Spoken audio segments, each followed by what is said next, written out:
ভূতের পাল্লায় ভূতনাথ রয়েছেন বিভিন্ন কলাকুশলীরা, আরিয়ান রয়েছেন প্রধান ভূমিকায়। কিন্তু যে গানটি হয়তো আপনাদের সবার মন কেড়ে নেবে, সেই গানের গায়িকা আমার সঙ্গে এই মুহূর্তে রয়েছেন টিনা ঘোষাল। আমি নিউজ রেনেসা বাংলার পক্ষ থেকে সাবির। তো যদি যে গানটি করলেন, তো একটু অন্য আঙ্গিকে আমরা দেখছি, মানে আপনি যেটা পেতনির কণ্ঠে গানটা যদি একটু শোনান দর্শকদের।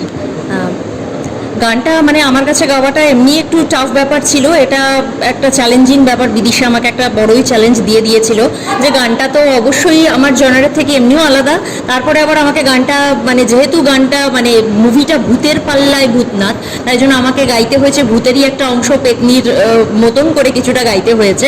এবং সেটা অসাধারণ একটা কম্পোজিশন যেটা বিদিশা করেছে, এবং প্রাঞ্জল বক্সিদা তার সুর করেছেন এবং মিউজিক ডিরেকশন দিয়েছেন।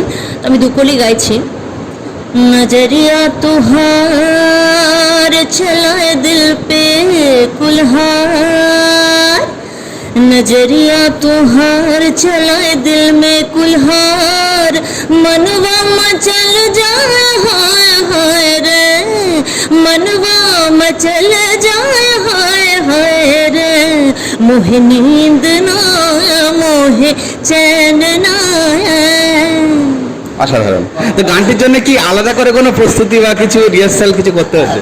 গানটার জন্য প্রস্তুতি বলতে, যখন গানটা আমাকে পাঠিয়েছিল তখন গানটা তুলে নেওয়ার পর আমাকে বলেছিল তুমি স্টুডিওতে এসো, তারপর গানটার তোমাকে কিন্তু একটা অন্যরকম কিছু করতে হবে। তো সেইটার আমরা কিন্তু সিরিয়াসলি প্রস্তুতির কোনো সময় পাইনি ওখানে, মানে স্কেলটা ম্যাচ বা যখন গানটা তৈরি হচ্ছে মিউজিক ডিরেকশন হচ্ছে, অবশ্যই সেটা স্কেল দেখে আমার করা হয়েছে।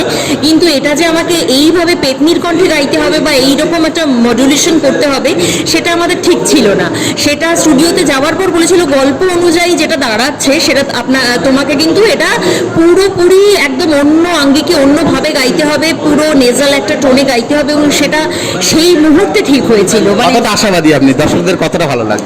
তো এটা তো আমি তো খুবই আশাবাদী, যেহেতু একটা অন্যরকম কাজ, অন্যরকম তার মানে পুরো ব্যাপারটাই অন্যরকম, পুরো মুভিটা, পুরো মুভির যে সিকোয়েন্স রয়েছেন এবং যারা যারা রয়েছেন, সবচেয়ে বড় কথা অসাধারণ সমস্ত মানে সমস্ত আর্টিস্টরা রয়েছেন।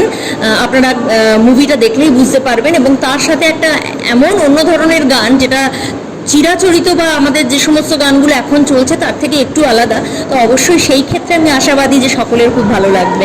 একদম ভালোভাবে মানে ভূতের ভবিষ্যৎ খুব ভালো চলুক, টিনাদির গান খুব জনপ্রিয় হোক।